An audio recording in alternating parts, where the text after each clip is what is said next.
Kelompok Suye King terbang menuju lokasi Kincen. Bawahannya berkata, "Tuanku, Kincen berada tepat di depan." Wujud menunjuk ke sudut ruangan berkabut itu. Suye King berkata, "Anak itu benar-benar telah menemukan tempat tersembunyi.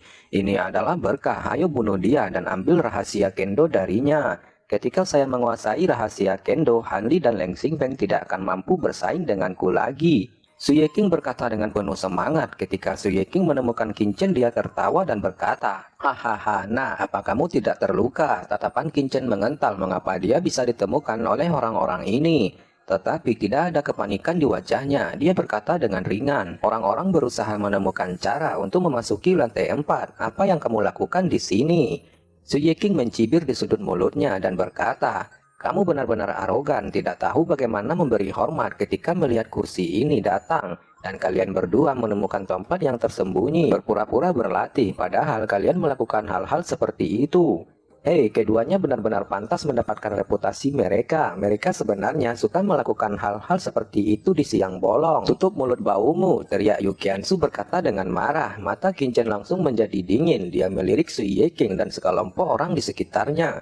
Dia mencibir dan berkata, "Mulutmu sangat bau. Anda tidak menyikat gigi ketika Anda pergi keluar, atau Anda makan kotoran untuk menu makan malam Anda. Baunya sungguh tidak tertahankan. Ini benar-benar tidak bisa ditoleransi. Kamu mencari kematian," teriak bawahan Suye King. Kincen menjawab, "Hanya mengandalkan kalian saja. Aku benar-benar tidak takut." Kincen tersenyum dan melirik Wujun. Lalu dia berkata, "Mereka dapat menemukan kami di sini. Itu karena kamu kan?" Hati Wujun menegang, seolah-olah ditatap oleh binatang buas. Dia tiba-tiba merasa sangat ketakutan. Suye King berkata, "Oke, jangan banyak bacot lagi. Nah, kamu sangat pemberani. Tetapi karena saya tidak ingin membunuh siapapun di sini selama kamu menyerahkan ilmu pedang yang kamu dapatkan di prasasti Kendo sebelumnya dan berjanji untuk tunduk padaku, aku bisa mempertimbangkan hidupmu." Suye King tersenyum dingin, lalu dia melanjutkan, "Ye Wuming dan wanita bercadar itu tidak ada di sini. Aku takut kalian berdua akan sengsara, terutama gadis cantik di sisimu itu. Aku takut bawahanku tidak akan bisa mengendalikan nafsunya."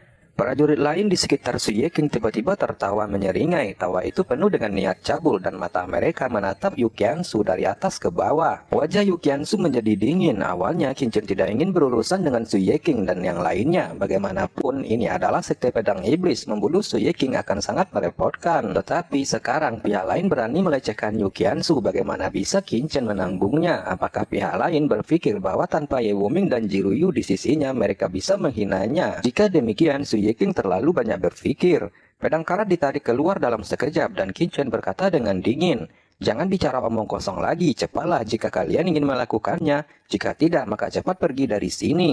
Berpikir bahwa kamu memiliki sedikit kekuatan, kamu dapat melanggar hukum. Karena kamu ingin melakukannya, maka kursi ini akan memenuhi Anda. Tetapi saya yakin bahwa akhir Anda akan sangat menyedihkan, ucap Suye King. Pedang panjang muncul di tangannya. Yang Ling juga maju selangkah dan tombak hitam muncul di tangannya. Segera setelah tombak hitam muncul, aroma darah yang kuat dari niat membunuh segera menyebar. "Kakak Sui, jangan bicara omong kosong lagi dengannya. Bunuh saja langsung," teriak Yang Ling berkata sambil mencibir, dan tombak di tangannya memancarkan aura yang menakjubkan, dan aura berdarah yang kaya menutupi segalanya. Yukiansu tanpa sadar wajahnya tiba-tiba menjadi serius. Dia dan Kincen juga telah bergabung untuk menangani Suye King dan Yang Ling sebelumnya, dan keduanya berimbang. Tetapi Yukiansu bisa menebak bahwa Kincen pasti menyembunyikan kekuatannya saat bertarung melawan Yang Ling sebelumnya. Sekarang jika mereka bertarung lagi, bahkan jika lawan memiliki beberapa orang tambahan, itu tidak akan ada masalah. Pedang karat misterius terangkat dan aura pedang meledak dalam sekejap, berubah menjadi tirai langit cahaya pedang, dan dengan keras bertabrakan dengan tombak pembunuh berdarah yang ditampilkan oleh Yang Ling. Duar, Kincen mundur lebih dari 10 langkah, wajahnya menjadi pucat. Tampaknya dia terluka, namun di bawah pedangnya serangan Yang Ling juga berhenti. Melihat bahwa Kincen telah memblokir serangannya dengan satu pedang, Yang Ling tiba-tiba tanpa heran. Kekuatannya lebih dari 2 kali lipat dari sebelumnya, tetapi dia tidak bisa menjatuhkan anak itu. Tapi segera setelah itu seringnya muncul di wajahnya. Meskipun Kincen memblokir tombak perangnya, tampaknya dia telah menderita banyak luka ringan. Dia bisa memblokir pukulan pertama, mungkinkah dia bisa memblokir pukulan selanjutnya? Yang Ling berkata, "Wah, tidak heran kamu begitu percaya diri. Apakah kamu pikir kekuatanku sama seperti sebelumnya? Hahaha, saya pikir kamu akan kecewa." Yang Ling tertawa dan tombak di tangannya tidak berhenti. Dia menebas ke arah Kincen lagi. Wajah Kincen jelek. Dia tidak berani melawan tombak Yang Ling dan membawa Yukiansu melarikan diri jauh ke dalam kabut. Hentikan mereka, teriak Su Yeking bersama-sama. Kelompok orang ini tiba-tiba mengelilingi Qin Chen dan Yu Qianzu tanpa ruang untuk bisa melarikan diri. Su Yeking dan Yang Ling tertawa keras. Sebelumnya mereka bertarung dengan Qin Chen dan Yu Qianzu. Di antara mereka, Yang Ling hampir terluka parah oleh Qin Chen.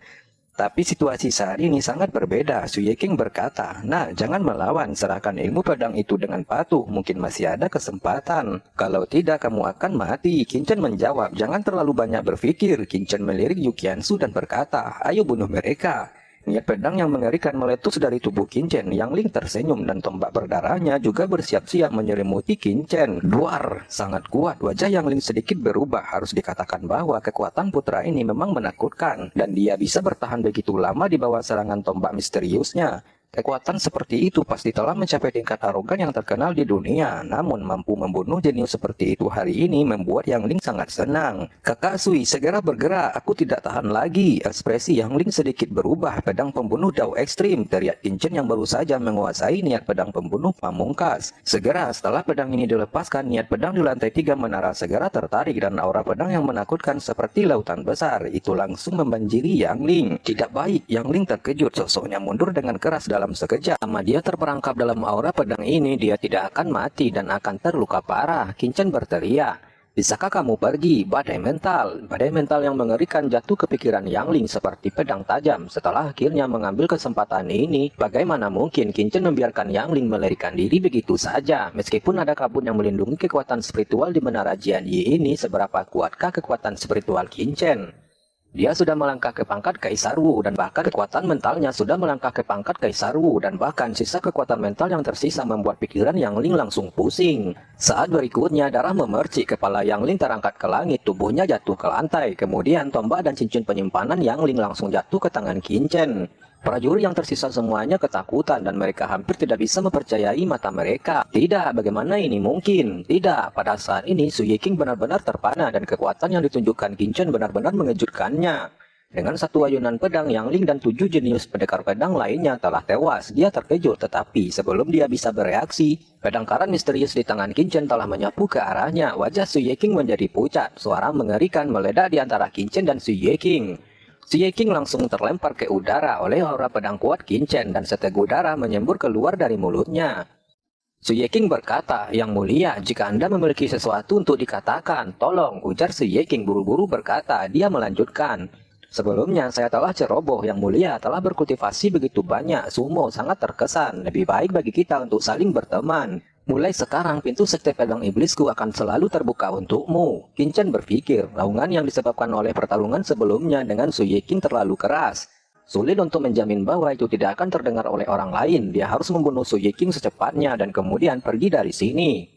Zen Modding, tripod kuno langsung menekan. Hanya dalam beberapa saat seluruh tubuh Su Yeking meledak dan seluruh sosok itu seperti semangka yang dihancurkan. Dengan lengan yang patah dan daging berhamburan, kemudian di bawah penindasan Zen Modding itu berubah menjadi bubuk. Akhirnya terbunuh. Qin Chen menghela nafas lega dan dengan cepat menyingkirkan cincin penyimpanan Su Yeking dan hal-hal lainnya. Tetapi tiba-tiba dari tubuh meledak Su Yeking, cahaya berdarah yang tak terlihat mengalir keluar dan akan tenggelam ke dalam tubuh Qin Chen. "Hah, kutukan darah," ujar Qin Chen, wajahnya sedikit berubah. Kutukan garis keturunan darah adalah cara prajurit untuk mengutuk musuh dengan membakar garis keturunannya sebelum dia mati. Setelah tercakup oleh kutukan garis keturunan, itu akan menyebabkan kerusakan besar pada tubuh prajurit itu. Tapi tidak apa-apa, dengan kekuatan Qin Chen saat ini tidak sulit untuk menghabiskan beberapa upaya untuk menghilangkan kutukan garis keturunan ini. Tetapi meskipun dia dapat menghilangkan efek kutukan garis keturunan padanya, masih akan ada jejak di dalam tubuhnya. Pada saat itu, ketika urusan pedang iblis selesai dan begitu orang-orang sekte pedang iblis merasakan ada darah Su Yeking di tubuhnya, dia pasti akan mati. Di kejauhan, Han Li dan Du Qingcheng yang sedang berkultivasi tiba-tiba membuka matanya dan mereka tiba-tiba berdiri. Mereka bergumam, "Hah, seseorang telah berkelahi. Kenapa aku tidak mendengarnya? Hei, sepertinya ada suara raungan. Menara pedang ini adalah tempat untuk menerima warisan pedang iblis dan persepsi seseorang biasanya tidak bisa menyebar terlalu jauh. Siapa yang akan melakukannya di sini?" Wajah banyak prajurit tiba-tiba menunjukkan keraguan. Han Li berpikir, Su Yeking, itu pasti Su Yeking. Tiba-tiba mata Han Li memadat, wajahnya menunjukkan ekspresi serius. Arah asal suara itu persis dengan arah di mana Su Yeking dan yang lainnya telah menghilang. Mereka pasti telah menemukan sesuatu. Mungkinkah mereka melakukan sesuatu terhadap Su Yan atau melawan Leng Xingfeng? Atau apakah itu adalah Qin Chen? Mata Han Li berkedip dan dia tidak bisa memahami Su Yiking lagi. Tidak, aku harus pergi dan melihatnya. Han Li tiba-tiba bergegas menuju tempat di mana raungan samar itu berasal dan menghilang ke dalam kabut itu dalam sekejap mata. Kakak Han, aku juga ikut, teriak Du Qingchen. Baiklah, mari kita pergi dan melihatnya. Siapa yang telah melakukan ini di Menara Jianyi? Ayo cepatlah. Secara alami, Qingchen tidak tahu bahwa dia telah membuat banyak prajurit khawatir. Bahkan jika dia mengetahuinya, dia tidak akan memikirkannya. Mengetahui bahwa kutukan darah Su Yiking akan memasuki tubuhnya, dia tidak akan punya tempat untuk bersembunyi pada saat itu. Dan dia pasti akan terlihat oleh penguasa sekte pedang iblis. Pada saat ini, rambut Qingchen berdiri, dia menatap cahaya kutukan berdarah, dan pada saat kutukan darah akan mengenainya, tangannya dengan cepat mengeluarkan sejumlah besar teknik dan akhirnya membentuk rune kompleks dalam kehampaan. Rune itu menghalangi cahaya kutukan berdarah. Qingchen menghela nafas panjang, dia akhirnya memblokir kutukan darah Su Yiking. Chen kecil, apakah kamu baik-baik saja? Pada saat ini, Yu Qiansu datang ke Qingchen dan berkata dengan gugup. Dia telah benar-benar membersihkan medan perang dan menghapus semua jejak dia dan Qingchen. Aku baik-baik saja, cepat pergi dari sini, ucap Qingchen menggelengkan kepalanya. Sebelum pergi, dia memutar matanya dan tiba-tiba menunjukkan senyum licik sambil mencubit tenggorokannya dan berteriak tiba-tiba. Han Li, kamu! Qingchen meraung keras, suaranya bergemuruh, penuh ketakutan, seolah-olah seorang pejuang penuh dengan raungan putus asa sebelum dia meninggal. Suara itu bergema seperti guntur, bergemuruh di lantai 3 Menara Jianyi dan menyebar ratusan mil dalam sekejap. Setelah meraungkan kalimat ini, Qingchen tersenyum licik. Dalam tatapan tertegun Yu Qiansu, sosoknya bergetar dan menghilang bersamanya. Mereka tenggelam ke dalam kabut abu-abu itu. Qingchen tidak pergi terlalu jauh dari sana, tetapi berbalik dan kembali ke tempat yang tidak jauh dari pertarungan sebelumnya. Tidak jauh dari sana, Han Li terkejut ketika mendengar raungan ini. Ada apa? Siapa yang telah menyebut diriku? Gumam Han Li. Saat berikutnya, tatapannya membeku, darah berceceran di mana-mana, ada daging dan lengan bertebaran yang membuat orang merasa mual. Yang lebih membuat Han Li takut adalah dia menemukan pedang panjang hitam di depannya. Di bagian atas pedang panjang ada naga hitam bercakar 5 yang ganas dan kejam. Han Li berkata, pedang naga hitam, bukankah ini senjata berharga Su Yiking? Dia melihat dengan hati-hati dan ada sedikit kengerian di matanya. Ya, itu memang pedang naga hitam milik Su Yiking. Siapa itu? Tiba-tiba pada saat yang sama sesosok hitam tiba-tiba muncul menembak Han Li dari kejauhan.